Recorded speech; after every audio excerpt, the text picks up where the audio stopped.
The loss of everything to so many people. Small souls trapped in prisons of my making, now set to new purpose, and used in ways I never thought imaginable. In one of Help Wanted's levels, we can see endoskeletons in a furnace at Circus Baby's Entertainment and Rentals. And these are the same endoskeletons that the Freddy's animatronics use. So it seems like Afton did take them after destroying the animatronics. I'll discuss this more later, since it'll be easier to explain certain things, but just know that the Fun Times now contain the remnant of the missing children, making them haunted by the fragmented parts of their souls. This leads into the events of Sister Location, where Afton tells his son Michael to go to Circus Baby's Entertainment and Rentals to set his sister Elizabeth free. However, since Michael looks so similar to his father, the Funtime animatronics mistakenly think it's him. So, thinking that he's William, they aren't the most friendly. Throughout Michael's 5 nights, the animatronics try to catch him, minus Funtime Chica, who is either rented out during his week, or is present in the location but not seen for some reason. Anyways, Michael manages to stay one step ahead thanks to the assistance of his robot sister, Circus Baby. However, she isn't helping Michael out of the kindness of her robotic heart. In reality, she's working with the Funtimes on a plan to escape into the world, so she's slowly gaining Michael's trust as part of this plan. The animatronics all use the scooper to tear out their endoskeletons and then merge them, becoming Ennard.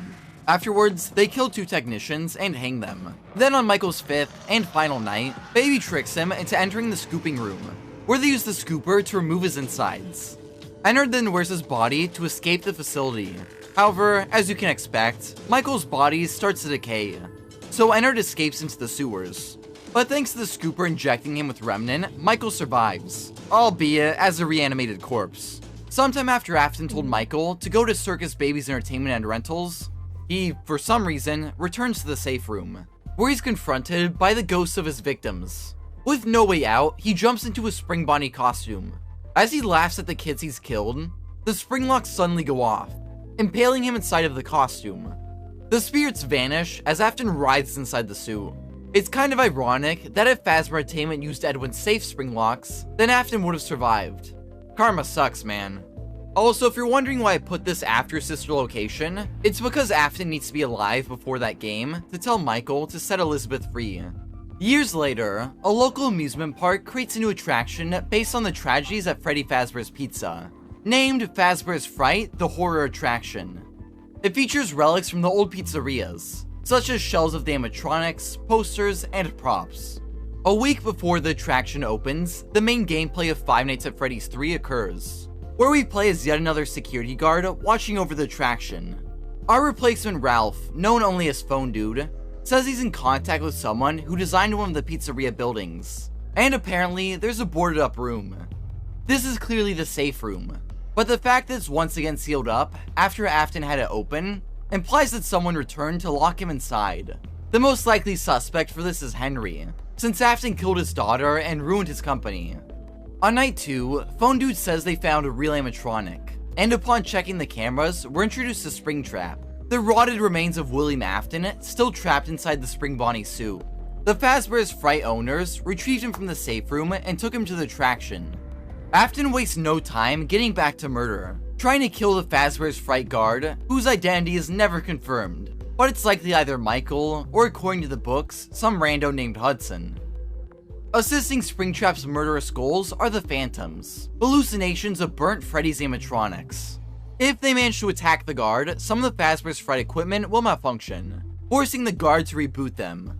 It's strongly implied that the Phantom hallucinations are conjured by Springtrap himself, as they only appear after he enters the building, and in the short story, What We Found, Springtrap similarly creates hallucinations after the main character, Hudson, touches his flesh. He then starts seeing hallucinations of people who tormented him in the past. If you look closely at the Phantoms, you'll also notice that their eyes are very similar to Springtrap's, further implying that he's behind their existence. Similar to Shadow Freddy, it's not clear how he makes these apparitions, but it probably has something to do with Agony or Remnant, or maybe it's just because Afton is seemingly undead. After completing the 6th night, titled Nightmare, it's revealed that Fazbear's Fright burnt to the ground. The cause of this is likely due to the building's faulty wiring, but foul play is possible. Maybe Henry or Michael set the location ablaze in an attempt to kill Springtrap. In Sister Location's custom night, we see the charred remains of the building, During this scene, Michael Afton talks to his father, discussing the events of Sister Location, and he says that he's going after Springtrap, who is revealed to have survived the fire. This leads into Freddy Fazbear's Pizzeria Simulator. Henry finally comes back into the picture to fix the mess he's allowed to go on for so long. In his secret insanity-ending message, it's revealed that he somehow discovered that Afton destroyed Freddy's animatronics. He set some kind of trap. I don't know what it was, but he led them there again. He overpowered them again, and he robbed them of the only thing that they had again. This message is also named HRY223, likely an abbreviated version of Henry 2023. So it seems like Pizzeria Simulator likely takes place in the same year or sometime after. In the message, Henry says that unless he calls all the animatronics to one place, the children's souls will never be at rest. So I'm pretty sure that means that their remnant isn't entered. In a blueprint, it's mentioned that he has the most remnant, furthering my suspicion that the missing children's remnant isn't him. It's worth noting that this blueprint was cut from the game, but is used in the Ultimate Guidebook, so it seems perfectly fine to use it for understanding the story. Anyways, along with that, a character named Candy Cadet tells stories in this game, all of which focus on 5 things becoming one, likely as a parallel to how the 5 missing children became entered. And you might be asking, well, what about Baby? Isn't she an enter too? A conversation between FNAFworld.com and ScottGames.com reveals an individual arguing with a group of other characters who are tired of being bossed around and eject the individual from their body. It's pretty obvious that this conversation was between Baby and the fun times inside of Ennard. The other animatronics kicked Baby out of their body, and afterwards, it seems like Funtime Freddy became Ennard's dominant personality, judging from how the amalgamation now wears a mask of him and speaks in his voice. This new version of Ennard is called Molten Freddy.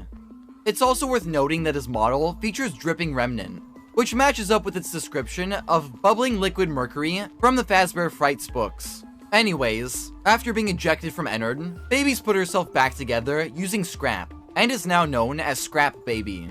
The last 2 animatronics to discuss are the Puppet and Springtrap. After surviving the Fazbear's Fright Fire, Afton also seems to have put himself back together. Rather than the groaning zombie of Five Nights at Freddy's 3, Pizzeria Simulator Afton is much more lively and talkative. In the entry since his debut, Afton is usually depicted as more theatric. Just play as him in Dead by Daylight for 5 minutes and you'll see what I mean. You're mine now!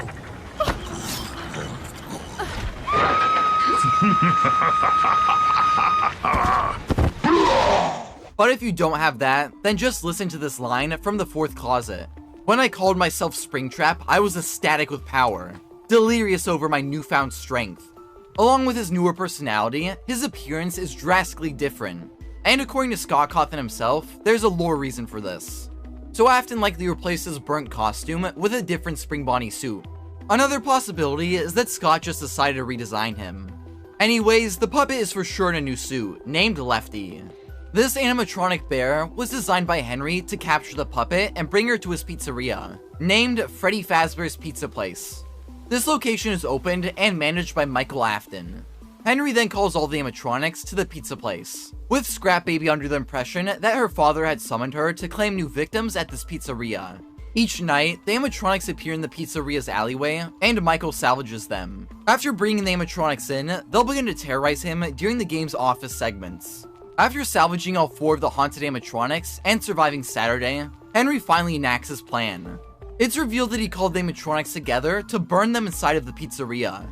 Remnant doesn't hold up well when heated, so Henry sets the pizzeria ablaze to kill off everyone, including Michael, who he directly speaks to.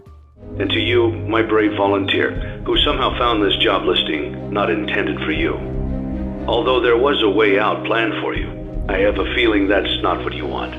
I have a feeling that you are right where you want to be. I am remaining as well. I am nearby. While Michael and Henry are content with their fate, the animatronics are less thrilled. And to you monsters trapped in the corridors, be still, and give up your spirits. They don't belong to you. For most of you, I believe there is peace, and perhaps more, waiting for you after the smoke clears. Although for one of you, the darkest pit of hell has opened to swallow you whole, so don't keep the devil waiting, friend. My daughter, if you can hear me, I knew you would return as well. It's in your nature to protect the innocent. I'm sorry that on that day, the day you were shut out and left to die, no one was there to lift you up into their arms the way you lifted others into yours. And then, what became of you? I should have known you wouldn't be content to disappear. Not my daughter. I couldn't save you then, so let me save you now. It's time to rest, for you, and for those you have carried in your arms. This ends, for all of us, in communication. The aftermath of the fire is a main focus in future entries, and it reveals that some characters actually survived. However, Michael, Henry, Circus Baby, and Molten Freddy never return again, likely having perished in the fire. With Molten Freddy's remnant destroyed, the missing children can finally rest. The game's Lorekeeper ending shows the final scene of the missing children's graves, with one on the hill overlooking the others, likely Charlie's, symbolizing how she watched over and took care of them. Despite Henry's great plan and awesome speech, it's revealed in the Fazbear Frights books that Afton survived the fire. And look, I know the book's canonicity is very controversial, especially with Secret of the Mimic only loosely following Tales from the Pizzaplex. However, the Fazbear Frights books are directly tied to the games through the Into the Pit game, which, similar to the books, has a bit of controversy surrounding its canonicity. But nothing about the game makes it explicitly non-canon. Sure, it's a spin-off, but so was Special Delivery, which was a canon entry in the series. The game's description says it's in the Five Nights at Freddy's universe, which was also used in Secret of the Mimic's marketing. Considering that was a canon game, I'd say that tagline further solidifies that Into the Pit is a canon game. And sure, the game has some inconsistencies in design and location, but let's not act like the mainline games are consistent. It makes total sense that Freddy has buttons in FNAF 2, but only in his withered form and take cake to the children, but not in Save Them, and also not in FNAF 1. But he does have buttons in FNAF 3's minigames, but also not in the main gameplay. This is just one of the many inconsistencies that occurred when the games were made by Scott Cawthon alone.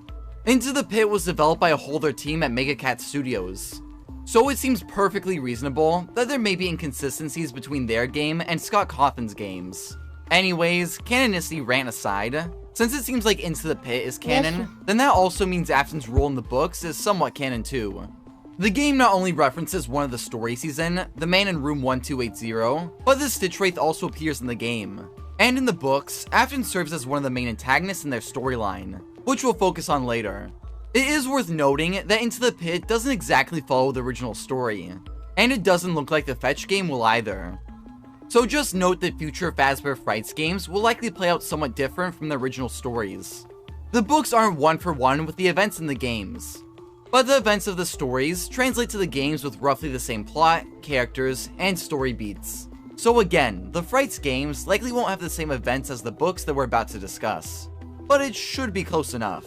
Anyways, in the Fazbear Frights books, we learn that after burning in Pizzeria Simulator's fire, Afton is found and taken to Hercules Hospital. He's put on life support for years, but even after being taken off, he just won't die. And what exactly is keeping him alive? A vengeful spirit that attaches itself to Afton to ensure that he suffers. We learn that he experiences horrific nightmares while in the hospital. This seems to be referring to the events of Ultimate Custom Night, a game where we play as Afton being tormented by the animatronics from throughout the series. The spirit behind this torture is referred to as the one you should not have killed, and occasionally, you can see their face during the game. We don't learn much about this character in Ultimate Custom Night. All we know is that the spirit is male. I have seen him, the one you shouldn't have killed. He's here and always watching, the one you shouldn't have killed. This gender does match up with the identity of the spirit tormenting Afton in the books, that being Andrew, a young boy whose backstory is never quite explained. All we know is that he was killed by Afton. To quote him, "I do remember wanting to get back at someone who hurt me. I think I attached myself to him. I got into his soul, made sure he couldn't move on when he should have died.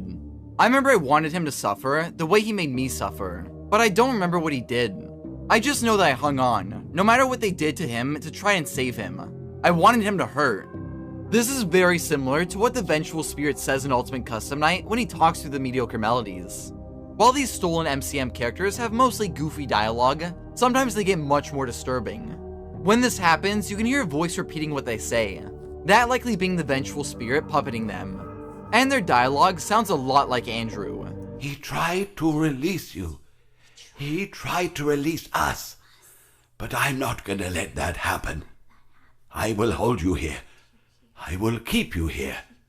No matter how many times they burn us. This is how it feels.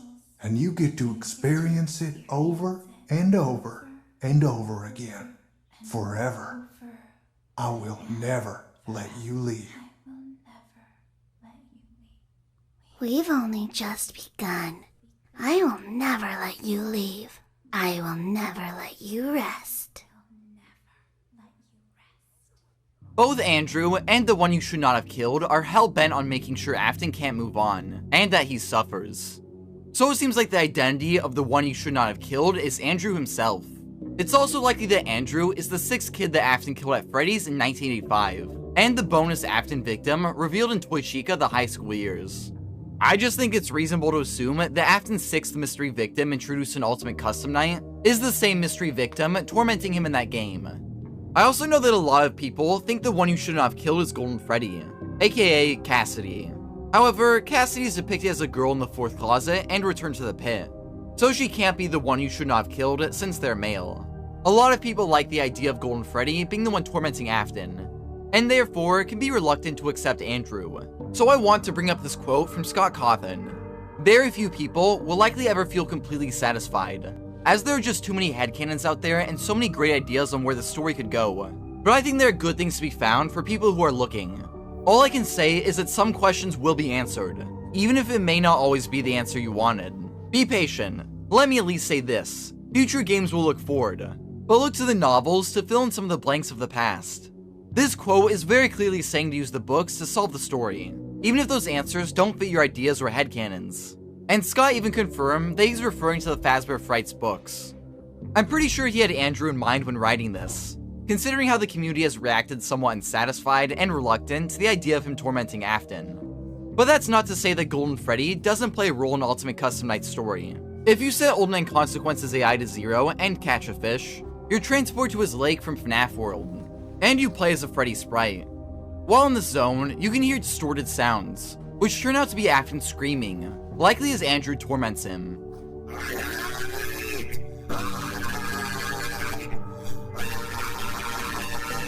The Freddy sprite talks to Old Man Consequences, who tells him, "Leave the demon to his demons. Rest your own soul. There is nothing else."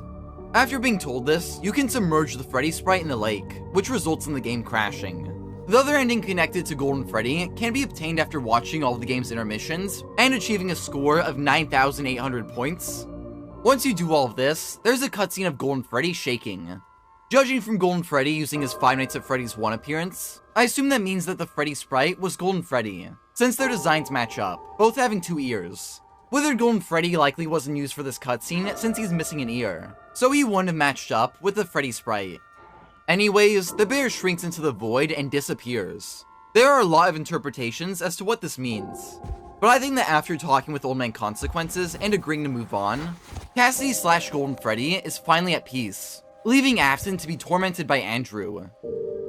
Andrew keeps making Afton suffer in the events of the man in room 1280.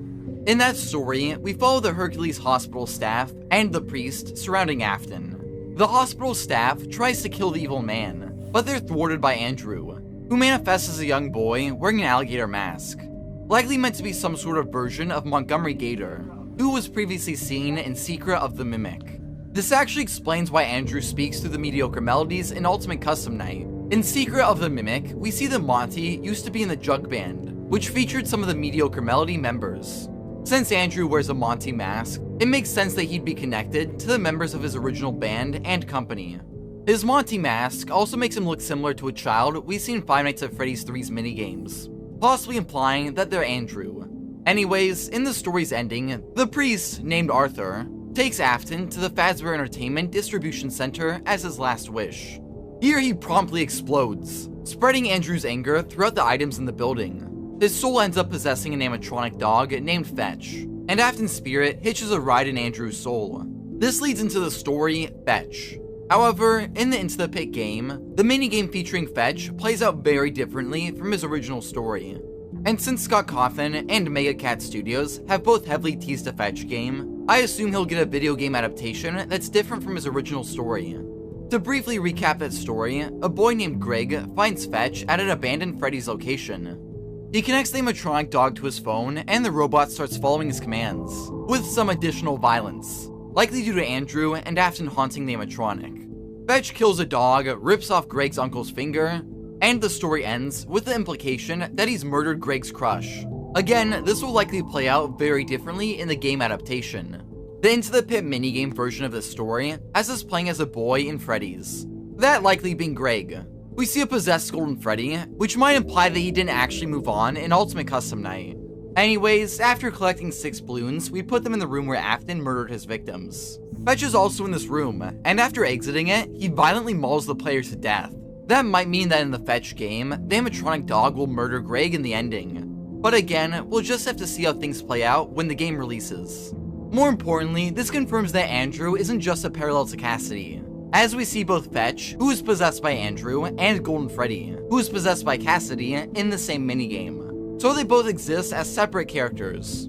Diving back into the past, in Secret of the Mimic, we learned that the original concept for the Freddy's band featured Monty and Bub, an alligator and a dog animatronic. Once again, this game weirdly connects to Andrew.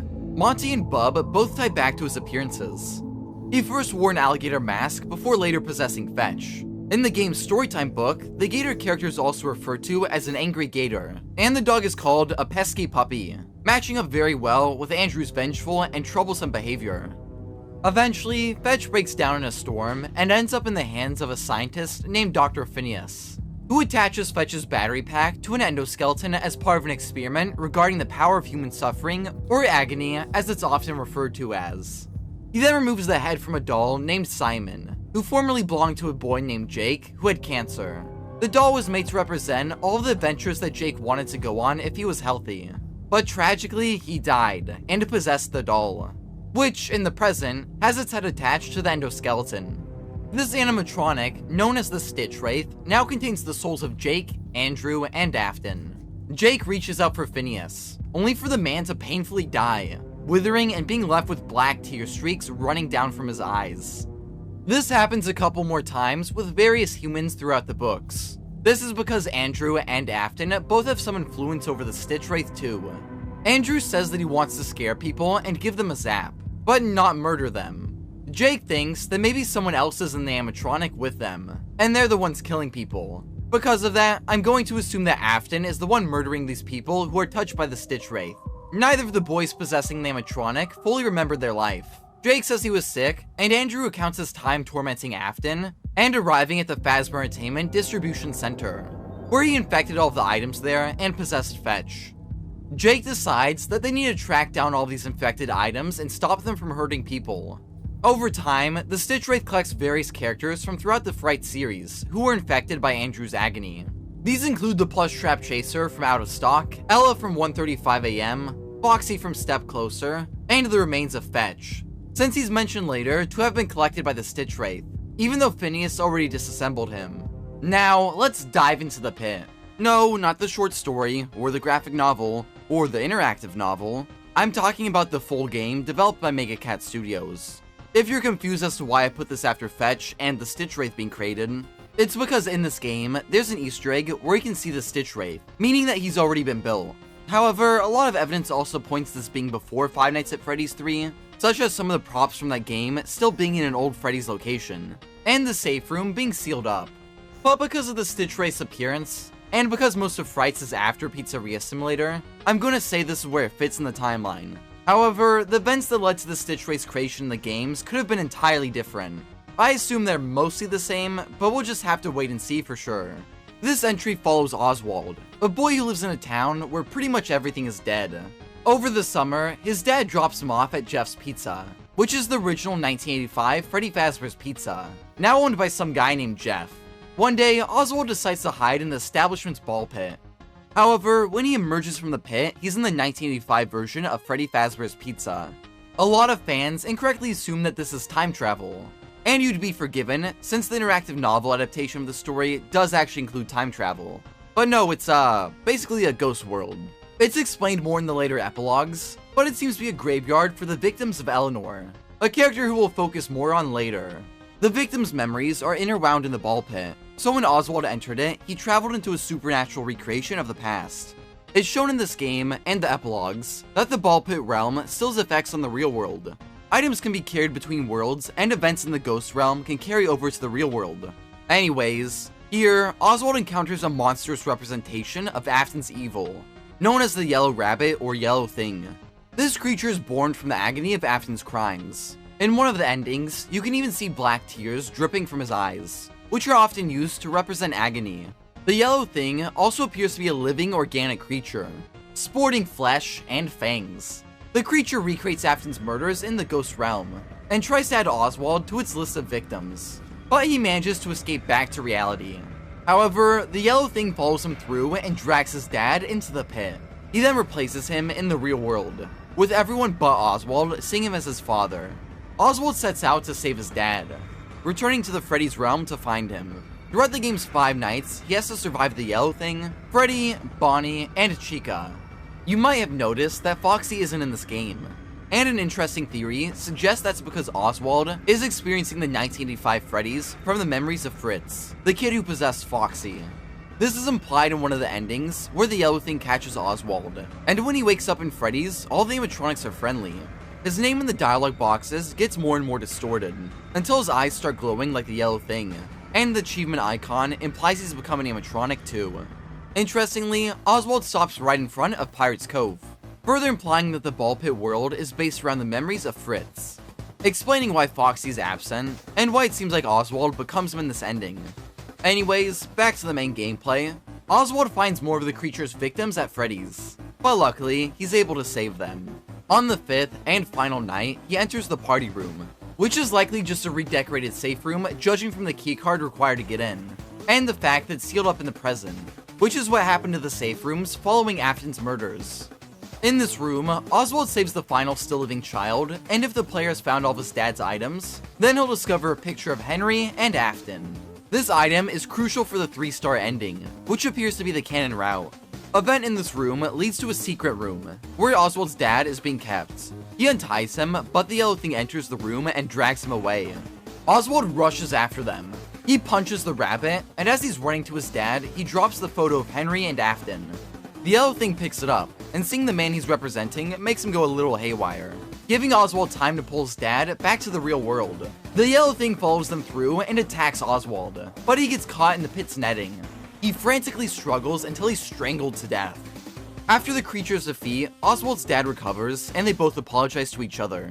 In the 3-star ending, Oswald's dad decides they should stay in town and make the best of things. This is very similar to the ending of the original book, and its 3-star rating matches up with the rating given to the canon ending in Security Breach. So it seems like this is the true ending. The game concludes with Oswald's family enjoying a meal in a now much more clean and lively Jeff's Pizza. And speaking of Oswald's family, sometimes when opening the attic in their house, a Freddy mask will fall down. This might imply that Oswald's dad was the Freddy bully from Five Nights at Freddy's 4. They both have brown hair and similar skin tones. And the Foxy Bully and Bonnie Bully are both main characters throughout the series. The Foxy Bully was Michael Afton, who played a major role in the original games. And the Bonnie Bully is strongly implied to be the father of Cassie from Ruin, and the protagonist in Help Wanted 2. But we'll get to that later. Throughout Into the Pit, there are 3 secret minigames tied to Fazbear Fright stories, so this will serve as a good time to recap those. There's the previously mentioned Fetch minigame, and a minigame based on Count the Ways. In this story, a girl named Millie avoids her family during the holidays by hiding inside of Funtime Freddy, who her grandfather had collected from a dump. It's never made clear if this is one of the Funtime Freddy clones from Special Delivery, which we'll cover later, or if this happened sometime before Pizzeria Simulator, and this is just a much less scrappy Molten Freddy. Regardless, the animatronic bear makes her choose how to die, and eventually decapitates her. The last minigame is a recap of To Be Beautiful. This story follows Sarah, a girl who rescues an animatronic named Eleanor from a dump, and to reward her, the animatronic promises to make her dreams come true. Sarah wishes to be beautiful, so after putting on a heart pendant necklace from Eleanor and promising to never take it off, every morning that she wakes up, she's more beautiful. However, when the pendant inevitably falls off, it's revealed that her new body is a bunch of trash. It turns out that Eleanor had been cutting up her body and replacing it with garbage. In the end, she steals Sarah's original appearance and leaves the girl to fall apart into a pile of trash. Eleanor goes on to become a major antagonist in Fazbear Frights, but we never discover her origins, although it's implied in the Return to the Pit interactive novel that she's been around since at least 1985. We learned from the Frights epilogues that for 30 years, she's been coming in and out of the ball pit and bleeding. The dates associated with her blood samples found in the pit coincide with bizarre incidents ranging from missing teenagers to all sorts of strange events. In multiple of these incidents, parents had reported their teens finding Eleanor before they disappeared, similar to what happened to Sarah. However, not every missing teen is associated with Eleanor, but every disappearance is connected to the dates from her blood samples. All these disappearances are likely the main characters from throughout the Fazbear Frights books. It's revealed that Eleanor is behind the events of most of the stories, such as To Be Beautiful, Out of Stock, 1:35 AM, Step Closer, Hide and Seek, Blackbird, and maybe even the man in room 1280. In a dream sequence from the later epilogues, Eleanor bursts out of Afton's chest while he's in the hospital. Her cheeks are made from his skin, and her teeth are red with blood. In the story, it's mentioned that there were two signals in Afton's brain fighting with each other, so Eleanor might have been one of those. She was also likely behind Afton's motive to go to the Fazbear Entertainment Distribution Center, so that Andrew's agony would get spread throughout the items there, causing more chaos. Eleanor coming out of Afton's chest might also mean that she was born from his agony. Furthermore, Jake later wonders if the chaos of the series created Eleanor, so maybe all the agony from Afton's crimes formed Eleanor. This would also add more significance to her circus baby appearance. Since Baby was possessed by Afton's daughter, Eleanor looking like Baby could symbolize that she was born from Afton's deeds. Also, side note, but Into the Pit game also has a lot of other ties to stories such as Kids at Play, Pizza Kit, The Man in Room 1280, Sergio's Lucky Day, and Room for One More. Now let's continue the story using the Fazbear Frights books, which again may play out differently when they're adapted to the games, so just keep that in mind. In the epilogues, a detective named Everett Larson has been following the Stitch Wraith, learning of its origins and that's been living in a factory. Before he goes to face them, he visits the police department's evidence lockers and looks through boxes that contain the remains of a fire, which was related to one of the founders of Fazbear Entertainment. This is likely referring to Henry's fire from Pizzeria Simulator, which is seemingly confirmed by the Ultimate Guide. However, Fnaf guidebooks can be a bit unreliable, but more solid evidence presents itself when Larson takes the puppet's mask from the evidence locker, planning to use it to communicate with the Stitch Wraith. The animatronic had been previously seen at the fire site, possibly looking for the remains of the haunted animatronics burnt there. This gives Larson the idea to bring the puppet's remains to the Stitch Wraith. He tracks the endoskeleton to an abandoned factory, and discovers him using a trash compactor to destroy the objects infected by Andrew's agony. While Andrew wants to kill Larson so they can continue to destroy the infected objects in peace, Jake doesn't want to hurt anyone, so he takes control of the animatronic's body, turning on the trash compactor and throwing the Stitch Wraith in. Jake and Andrew's spirits start to float free from the animatronic, but Afton's ghost appears and tries to hold Andrew back. Jake anchors himself back to the Stitch Wraith and knocks Andrew free from Afton and the animatronic. He simply vanishes, likely having been set free. Afton's spirit then forms a giant amalgamation from all of the infected items along with Eleanor. He then tries to kill Detective Larson. Now that Afton has come back, the puppet springs to life and tells Larson to take her to him. As he uses a forklift to push Afton toward a lake, the puppet jumps into his trashy body. This causes Eleanor to quickly abandon Afton's amalgamation, and he looks at her pleadingly as she flees. The puppet then tears Afton's body apart and it collapses into the lake, finally spelling the end for William Afton's murderous life.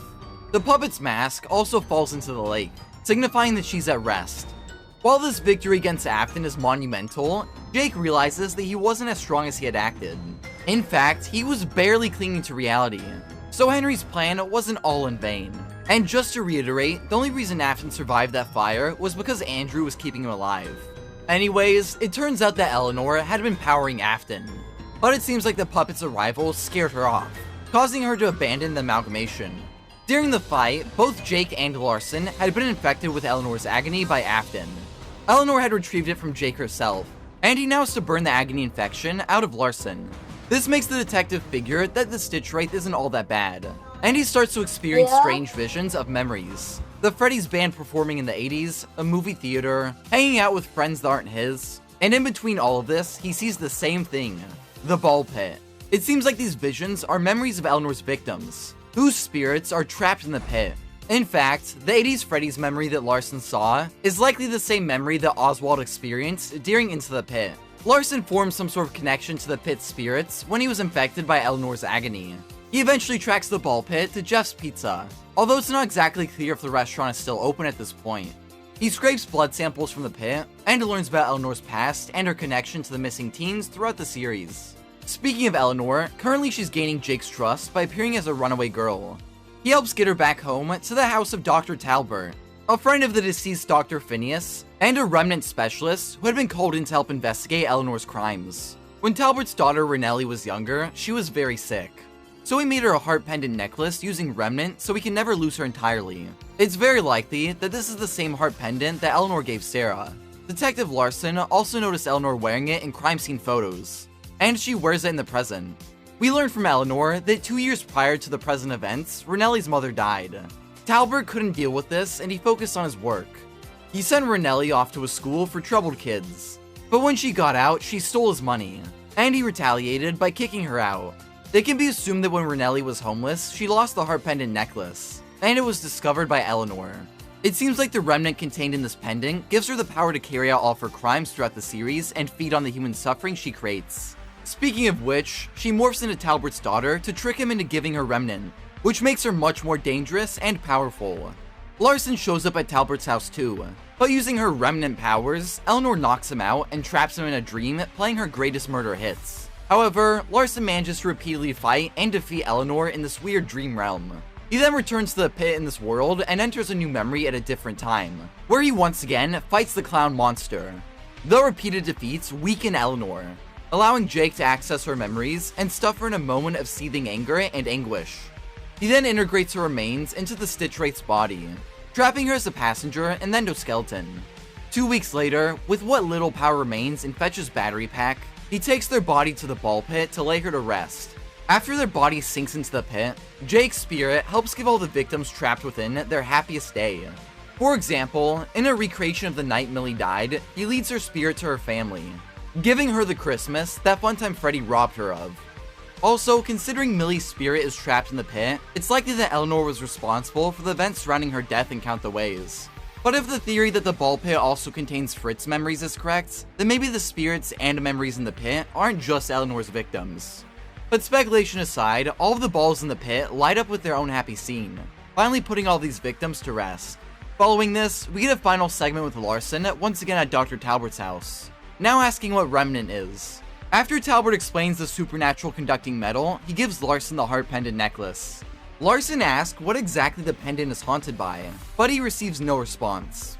As he exits the house, he hears the pendant softly singing, yet another loose end in the series. Personally, I think the pendant might be haunted by the remnant of Dr. Talbert's late wife, but that's just a theory. Speaking of theories, these final few epilogues have a lot of interesting implications for Into the Pit. If you haven't picked up on it yet, it's strongly implied that Oswald is actually dead. As we already discussed, Oswald uses the ball pit to travel between the allegedly real world and the 1985 Freddy's, which is suspiciously similar to what Larson did when he was intertwined with the ball pit's memories. He would enter the pit and exit in a different place and point in time, which seems to be a memory of Eleanor's victims. This is almost exactly how Oswald used the pit to travel between worlds, possibly suggesting that he was actually trapped in the pit all along. Also, the game's 3-star ending parallels Jake giving Millie her happiest day in the books. Both endings involve the kids being reunited with their family and enjoying time with them. So maybe the entirety of Into the Pit isn't actually what it seems. Maybe Oswald was killed by Eleanor before the events of the story, and his spirit was trapped in the pit. Then while reliving his memories, he finds the ball pit, and similar to Larson, he uses it to travel to different memories in the pit. In my opinion, this explains a lot of the weird stuff going on in that game. Like why Oswald is shown drawing animatronics at the start, before he even knew they existed, and how him and the yellow rabbit can seamlessly travel between worlds. They're just jumping between memories in the pit. None of this is actually in the real world, explaining why it's all so bizarre. The memories of the real world are likely Oswald's own memories from before he died, similar to how Millie relived her memories in the pit. Then, as we discussed earlier, the Freddy's memory is likely from Fritz. Oswald being a ghost in the ball pit may also explain why the Stitch Wraith appears in this game. It's Jake and Oswald's memories setting up the 3-star ending, similar to how he gave Millie her happiest day. Speaking of endings, if you leave Freddy's, the game ends with Oswald wandering in the past. And if you try to do this again later, he mentions that ending. While this could just be a fun Easter egg, it might further imply that Oswald's soul is trapped in limbo within the pit. Again, I think this helps make sense of the game's outlandish story, and nicely ties with how Larson jumped between the ball pit's memories. So maybe the Into the Pit game, or at least the 3-star ending, actually takes place at the end of the Frights books, when Jake gives the pit's victims their happiest day. Speaking of the games, let's get back to them. Starting with the virtual reality experience, Help Wanted. After the years of tragedies surrounding Fazbear Entertainment, they're in a desperate need of a rebrand. Their first attempt involves hiring an indie game developer to make games based on the real events of the series. Those indie games were designed to conceal and make light of what happened. This isn't just an attempt to rebrand. It's an elaborate cover-up, a campaign to discredit everything. However, this just ends up tarnishing the brand further. So they claim that the developer is a rogue lunatic, and they hire a game studio to develop a virtual reality game. That being the Freddy Fazbear Virtual Experience. This was made to poke fun at the indie games and the stories surrounding the brand. In order to speed up the development, Fazbear Entertainment sends the game studio junk like vintage circuit boards, telling them to scan it into the game to quickly program the animatronics pathfinding and personalities. However, after scanning these in, a malicious code known as Glitch Trap manifests in the game. There's been a lot of debate surrounding his identity. Most people think he's either Afton, due to his yellow rabbit appearance, or the Mimic's M2 program manifesting in VR. I strongly believe he's the Mimic, since the endoskeleton has a lot of connections to Glitch Trap that we'll discuss as they appear. First is his looks. While Afton wore a yellow rabbit springlock suit, Glitch Trap appears as a mascot costume, similar to the ones from Murray's Costume Manor. Regardless of his identity, this rabbit anomaly is noticed by a beta tester named Jeremy, which is our third Jeremy of the series. We have the dead Jeremy, the one that got his frontal lobe nommed off, and now we have beta tester Jeremy. He tries to tell the development team that something is wrong, even complaining about night terrors to his boss Dale. But he isn't given much sympathy. They start to build up a case to fire him, but before that can happen, it's implied that he injured himself with a paper guillotine, possibly cutting off his face. There was something that looked like a Halloween mask laying on the floor. Ink must have spilled. It was only then that I heard a shuffle from the testing room and realized Jeremy must be there. I couldn't see his face. He had the visor covering his head. He had ink spilled on himself as well. Whatever happened here resulted in a lawsuit, and the development team prepared to pass the game off to another studio. A woman known only as Tape Girl takes over beta testing, and is given 3 days to finish up Jeremy's work. During this time, she starts recording warnings for the next game studio, documenting the game's troubled development and glitch trap. When playing through a recreation of the original Five Nights at Freddy's, she sees Glitch Trap for the first time. There was a character I couldn't make out who it was, standing at the end of the hall. But then it was looking in the window, and not like Chica or Bonnie would.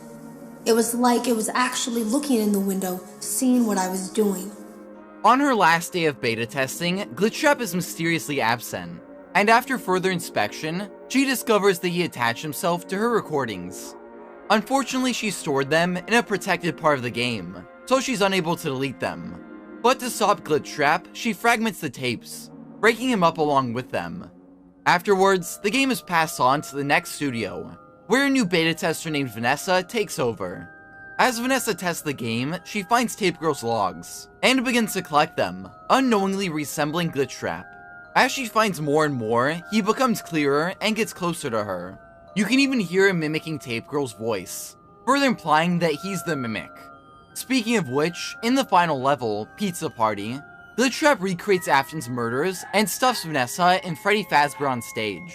This is a direct parallel to the overtime ending from Secret of the Mimic, where the endoskeleton stuffs Arnold and the prototype Fredbear on the stage of MCM's Mock Freddy's. Anyways, in the final log, Tape Girl explains that there might be a way to kill Glitch Trap. He wants to escape the game by merging with someone playing it. But when he does this, Vanessa can trigger a hard reset of the game and flush the memory, destroying him. However, when she tries this, it doesn't quite work out. She finds herself trapped behind a door, with Glitch Trap shushing her before retreating into the darkness. It seems like he managed to partially merge with her, not fully taking her over, but still managing to get in her mind. turning her into a reluctant follower of him. Back in the lobby, Glitchtrap now appears as a plushie. Following Vanessa's Glitchtrap infection, she returns to the Freddy Fazbear virtual experience, which now is a bonus Curse of Dreadbear DLC. This adds new Halloween levels, which are good fun. But more interestingly, the main location of this DLC is Fall Fest. If you remember back in Secret of the Mimic, Fiona Murray died at a fire in one of these events. However, the Fall Fest depicted here is from 1983, the same year as the Five Nights at Freddy's 4 minigames. So it seems like Fall Fest went on for a couple more years after that disastrous fire. The Fall Fest in Curse of Dreadbear isn't innocent either, as a dark secret lies in the corn maze. When Vanessa collects all the exit keys, a purple glitchy key will spawn. And when she obtains that, she's able to access the cellar in the center of the maze. Here she collects a white rabbit mask, which she apparently created herself. And this character will come to be known as Vanny. Back in the lobby, she talks to the Glitchtrap plushie. Yes, I hear you. I know. No. There's no miscommunication. I understand. Yes, I have it. I made it myself. I think you would like it. No one suspects anything. Don't worry. I'll be ready. And I won't let you down. It will be fun. Now it's time for what is undoubtedly the best FNAF game, the AR spin-off, Special Delivery. After the events of Help Wanted and its Curse of Dreadbear DLC, Vanessa now works at Fazbear Entertainment. Another person employed there is Lewis, who in Special Delivery works in IT, but later in Security Breach, Vanessa says he's in marketing. So not quite sure if that's an inconsistency or if he just changed career paths. Anyways, Vanessa's internet searches set off a lot of red flags in the IT department. Some of the most interesting searches are how to induce compliance in human subjects, how to induce self-compliance, and help. These are clearly Glitchtrap attempting to make Vanessa less reluctant. It is worth noting how strange these sound. Glitchtrap asking how to induce compliance in human subjects makes it seem like he might not have ever been a human. Adding on to that, Glitchtrap's research also implies that he isn't Afton, since William Afton is a master manipulator and wouldn't need to search up stuff like this. Vanessa also orders 3 lifelike human male rubber masks, which will be important later on. Some other notable things we learn are her discussing IT with Lewis, and later when he goes to see her, he finds her with her face close to her computer monitor, and there are voices coming from the computer. Again, this likely being Glitchtrap. Meanwhile, Fazbear Entertainment has a new business venture, the Fazbear Funtime Service. This service delivers animatronics right to your doorstep to provide entertainment and companionship. Similar to Help Wanted, they provide their contractors with vintage hardware. This time around, they send them full animatronics. Their contractors use power tools to remove the animatronics casing and extract vintage circuit boards. Then the next day, Fazbear Entertainment sends out a memo to all their contractors, telling them to halt work on all contracts, especially concerning any vintage hardware. It seems like after the issues the circuit boards in Help Wanted caused, namely unleashing Glitchtrap, Fazbear Entertainment wants to avoid that mistake again. Unfortunately, their email comes in too late. The last circuit board that the Fazbear Funtime Service contractor scanned unleashed a virus into their systems. Considering that this is the same way that Glitchtrap found his way into the Freddy Fazbear virtual experience, it seems like these animatronic circuit boards also contain some of his code, and now he's spread through the Fazbear Funtime Service. We sadly never learn what animatronics these circuit boards came from. All we know is that there were multiple of them, and the last circuit board unleashed Glitchtrap.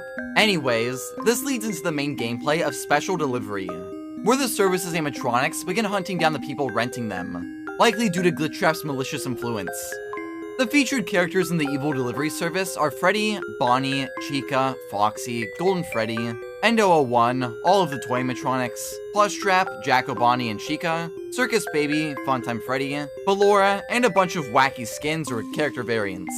The Fazbear Funtime service also features recreations of Springtrap, which somehow ended up in their deployment rotation by accident. It's likely that Glitchtrap and Vanessa are responsible for this. The lifelike human male rubber masks might have been ordered by Vanessa to make these Springtrap clones' corpses. As we mentioned way earlier in this video, during this game, RWQFSFASXC, aka Shadow Bonnie, can appear if you collect too much Dark Remnant, implying that the Shadow animatronics are made from Dark Remnant, which is likely Agony. Speaking of which, Remnant is a mechanic in this game. You can collect and use it on your animatronics to make them stronger. The last thing I want to mention here is that there are going to be a lot more story emails and characters in this game, but sadly, they were scrapped. And unlike the Molten Freddy blueprint, they don't appear in the Ultimate Guidebook, so we won't be using them as part of the story. This game also featured a DLC called Dark Circus Encore. This level allows players to explore the Fazbear Circus, finding clues, solving puzzles, and fighting animatronics. The three threats here are Ringmaster Foxy, Ballora, and an exclusive Escape Artist Golden Freddy skin known as Great Escape Golden Freddy. After defeating all three animatronics, you're treated to a montage of them deactivated, before Great Escape Golden Freddy's eyes turn back on. This DLC doesn't really contribute much to the story, besides adding the Fazbear Circus as a location, and maybe serving as Fall Fest foreshadowing. However, it's worth noting that the purple key used to access the circus could be connected to the glitchy purple key from Curse of Dreadbear. Sadly, on March 14th, 2024, Special Delivery was shut down and the game is no longer playable. Although fan-made continuations like Forsaken AR let you play the game with new additions, which is how we got the footage for this video. After Special Delivery, Fazbear Entertainment opens Freddy Fazbear's Mega Pizzaplex, a giant mall-like entertainment venue, which is constructed over the burnt remains of Freddy Fazbear's Pizza Place from Pizzeria Simulator. The stars of the Pizzaplex are glam rock variants of Freddy, Bonnie, Chica, and Roxanne Wolf. In case you forgot, Roxy was originally created by Fiona Murray. These new animatronics are developed in the Playpen, which is a nursery-like room within the Pizzaplex's endoskeleton warehouse. The endoskeleton's personality starts out as a blank canvas, with Pizzaplex employees and murals teaching them how to interact with guests.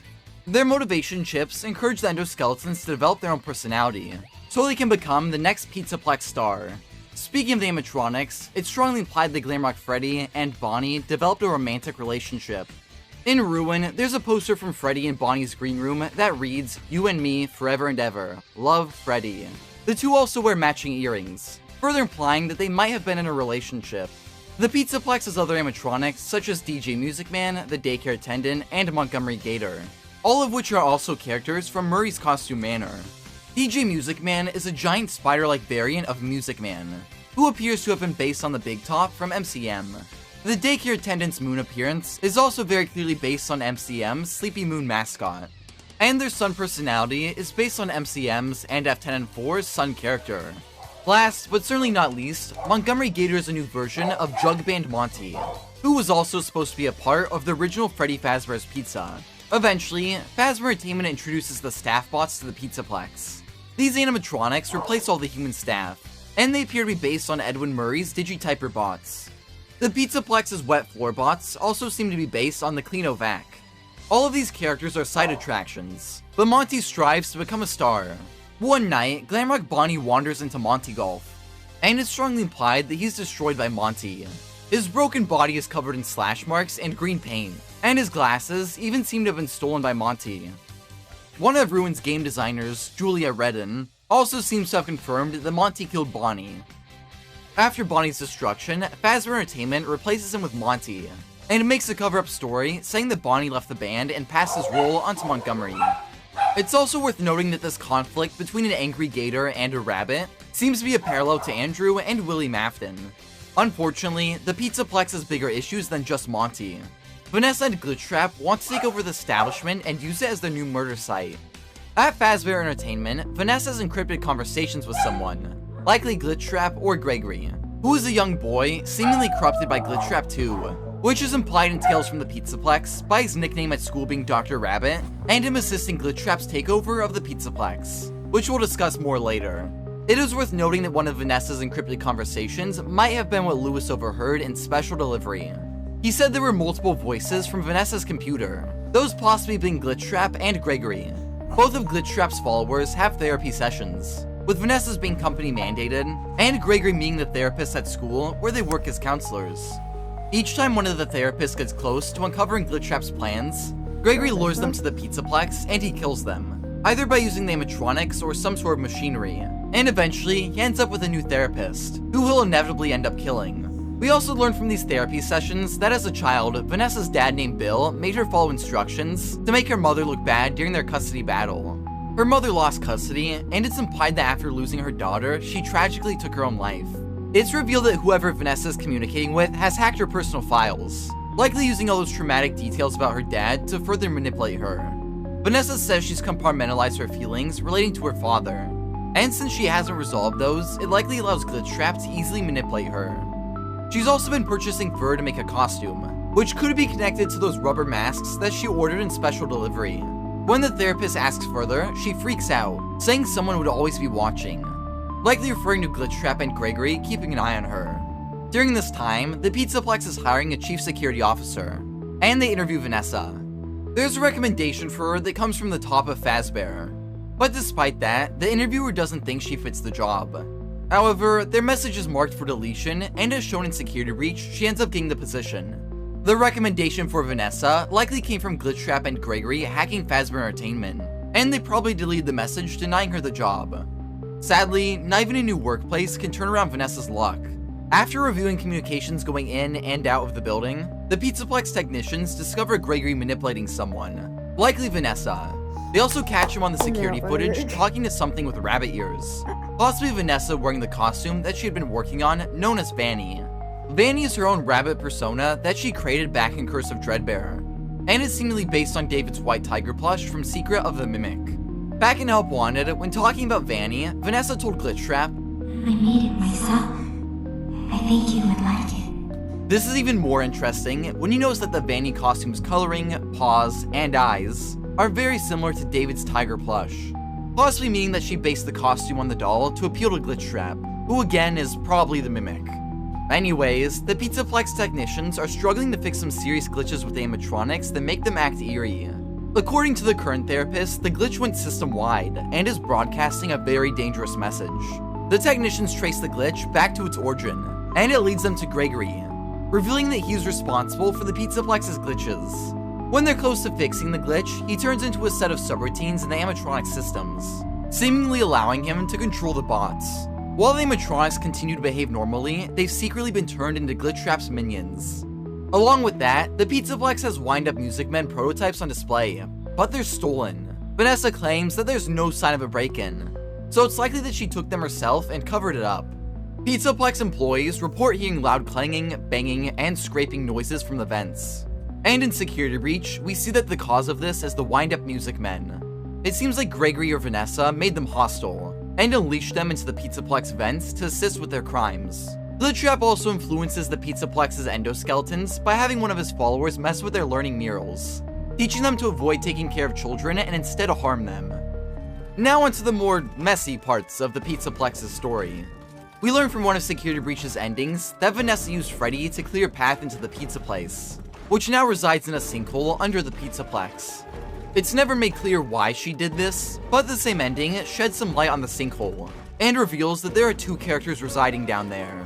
First up is a giant amalgamation of animatronics. While this character is often known as the Blob by fans, the game file suggests that their name is actually the Tangle. Not much is known about this creature. It has parts from Funtime Freddy, Circus Baby, The Puppet, Chica, Bonnie, and Mangle. Judging from the Funtime Freddy head, this could be another form of Molten Freddy / Ennard. Another popular theory is that it's an amalgamation of the Fazbear Funtime service animatronics, haunted by the victims of the delivery service or the remnant infused into them.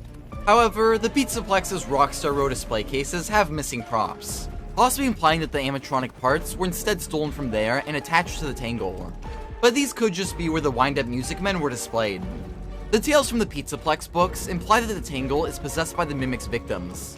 As in these books, the Mimic piles up human and endoskeleton limbs, and those piles might have evolved into the Tangle. It's kind of a mess, so hopefully Scott clears it up in the next game. Our next sinkhole inhabitant is Burntrap. He seems to be a new variant of Springtrap, but more burnt and decayed. He appears in the Pizzaplace's basement and serves as a final boss in the sinkhole-centered ending. Help Wanted 2 confirms that this character is being controlled by Glitchtrap, if that wasn't obvious enough. But there's been a lot of debates over where his body came from. Considering Afton was taken from the Pizza Place fire, I doubt the corpse on Burntrap is him. Although the costume could be from Scraptrap. But again, his Fright storyline could play out differently in the games. The decayed corpse could also be from one of the Pizzaplex workers who investigated the sinkhole. There's a message in Security Breach mentioning that a team was going to the sinkhole, but we never learn what happened to them, though it's reasonable to assume that they were murdered. Most importantly though, it's strongly implied in the Tales from the Pizzaplex epilogues that the Mimic is actually Burntrap. Those epilogues haven't been confirmed as canon, but in them, the Mimic is delivered to the Pizzaplex construction site, appearing burnt and having rabbit ears attached to a shiny new head. And eventually, he ends up trapped in the pizza place. The rabbit ears and burnt appearance are clearly meant to tie the Mimic back to Burntrap. Same with him being trapped in the pizza place, which is also where Burntrap appears. And if you hate using the books for evidence, that's perfectly fine. Secret of the Mimic and Ruin adds some solid evidence as well. Secret of the Mimic's R&D section features the Mimic wearing a rabbit head while hunting us down in an underground Freddy's location. Similar to how in Security Breach, Burntrap is a rabbit animatronic in an underground Freddy's location. It's also worth noting that in all of the R&D Mimic's concept art, he has a rabbit head, meaning that was a very important design decision. Then later in Ruin, we see the Mimic in the pizza place too, directly beneath Burntrap's lair. We'll discuss that more later, but along with that, Burntrap and the Mimic use the same hand model, and they have multiple visual parallels in their cutscenes and animations. The most intriguing thing of all is how Burntrap curls his arm, exactly the same as how the Mimic curls his arm. This not only happens once, but twice, clearly showing that this was an intentional decision. All of this seems to imply that Burntrap is actually the Mimic, all dressed up to resemble William Afton. If this all sounds kinda messy, it is worth noting that, according to Scott Cawthon, this isn't how Burntrap's role or Security Breach as a whole was supposed to go. And I had a specific story for this in mind. Okay, for Security Breach, I really did. I had a very specific story in mind, and it is very different than the one that got in the game. And I think a part of that is the way that I conveyed that to Steel Wool, because what I was trying to do was I was trying to tell Steel Wool to do specific things throughout the game, put specific items in specific places, have specific characters do certain things, meanwhile not telling them what the story plot was. That didn't work out very well because they got all of these pieces and they thought it was their job to connect them in a way that made sense. And so really what you ended up having were the same pieces, but telling completely different stories. When it comes to Burntrap, originally, Burntrap was never supposed to move. He was supposed to just be something you saw in the corners, or like if you were walking past machinery, you might be able to peek in between two things and see him in the corner or propped up against a wall, almost like a some kind of decaying movie prop, and you never fully understood what his purpose was. And he had a very specific purpose, and I'm not going to say what that purpose was, but realistically, he never moved. Well, obviously, that's not what we got in Security Breach. In Security Breach, we got a capsule opening and purple smoke flowing out, and him climbing out and coming to get you. And so it's just not quite the same things. That helps explain the messy story. Speaking of messy, we still don't know how the Mimic ended up in the sinkhole. In the questionably canon Tales books, after getting trapped inside the pizza place, the Mimic gets spring-locked inside a court chester suit, and is deactivated. If something similar happened in the games, then maybe Vanessa had Freddy clear the path into the pizza place to repair the Mimic and turn him into Burntrap. But hey, who knows for sure. One last thing to note is that the Tangle attacks Burntrap and Gregory in one of the endings, strengthening the theory that he's possessed by Glitchtrap's victims. And it's not like the Tangle mindlessly attacks everyone. He ignores Freddy and flees when Cassie approaches him in Ruin. So him targeting Gregory and Burntrap does strongly imply that he's possessed by Glitchtrap's victims. Hopefully a Secret of the Mimic or Ruin follow-up can explain how exactly the Mimic ended up in the pizza place, and what the Tangle is. Anyways, with Vanessa at the head of the Pizzaplex's security, and Gregory's subroutines controlling the animatronics, Glitchtrap and Vanny claim at least 9 victims at the Pizzaplex, though one of them might just be Gregory since he is classified as missing later on. It's also implied in Ruin that Glitchtrap's victims possess the Pizzaplex's wet floor bots, which is a big downgrade from the past ghosts possessing giant robots. But it's gotta be better than a ball pit. The wet floor bots scream and cry when you're near them in the AR network, which would definitely indicate that they're possessed. If they are haunted, then that'd bring Glitchtrap's victim count up to at least 27. As in Ruin, there are 27 possessed wet floor bots. Another central character to the Pizzaplex is Cassie, a girl whose father works at the establishment as a technician. Sadly, on her birthday, none of her friends show up to her party, but she meets Gregory, and the two become friends. Roxanne Wolf also attends this party, and we learn in Ruin that she's Cassie's favorite Pizzaplex animatronic. In the interactive novel, Escape the Pizzaplex, Gregory uses his control over the Pizzaplex to let him and Cassie sneak around and interact with the bots after hours. I know this book hasn't been confirmed as canon, but it fits fairly well with the Pizzaplex story, so I think it's worth discussing. Gregory has Cassie play games with him and the Pizzaplex animatronics, which get increasingly more disturbing and dangerous. Gregory even goes as far as to tamper with Roxy. At first, he simply has her prank Cassie, but eventually, he programs her to attack his friend. Even worse is that the Pizzaplex's cleaning bot, the Reagent, is hunting down Cassie as part of its task to clean all organic material from the Pizzaplex. Luckily, Cassie frees Roxy from Gregory's control, and with her help, she's able to defeat the Reagent. Cassie escapes the Pizzaplex, and for some reason, she keeps being friends with Gregory, even though he tried to kill her, but I guess she just assumes it's all part of the game. This is a pretty extreme thing for Gregory to put his best friend through. But remember, he's being influenced by Glitchtrap during this time. While we're on the topic of him and his followers, in this book, we learn that Gregory has a device that allows him to control the Pizzaplex animatronics, which could be the same device that Vanny uses to command the staff bots in some of Security Breach's endings. Speaking of that game, it's our next stop on the timeline. Somehow, Gregory has been freed from Glitchtrap's control, and for some reason, doesn't seem to remember much. Due to a malfunction that night, Glamrock Freddy's rebooted in safe mode, which seems to release him from Glitchtrap's influence. When he wakes up, he discovers Gregory in his chest cavity. The two work together to get him out of the Pizzaplex, while the Glamrock animatronics and Vanessa hunt him down. Vanessa occasionally appears wearing her Vanny costume. Gregory also has to evade the wind-up Music Men and Endoskeletons, who, as we previously discussed, have been corrupted by Glitchtrap. On the other hand, DJ Music Man only turns malicious due to his experimental bouncer mode being activated when the West Arcade shuts down. He eventually returns to his chill personality once the arcade is rebooted, but later in Help Wanted 2, we see that he still has some violent tendencies. Eventually, Gregory learns that he can upgrade Freddy by stealing the other Glamrock's parts, and so he shatters Chica, Monty, and Roxy to make Freddy stronger. After all of this destruction, it's finally 6 AM, and the Pizzaplex's doors open. But instead of fleeing, Gregory and Freddy decide to end this by confronting Vanny at her Phaser Blast hideout.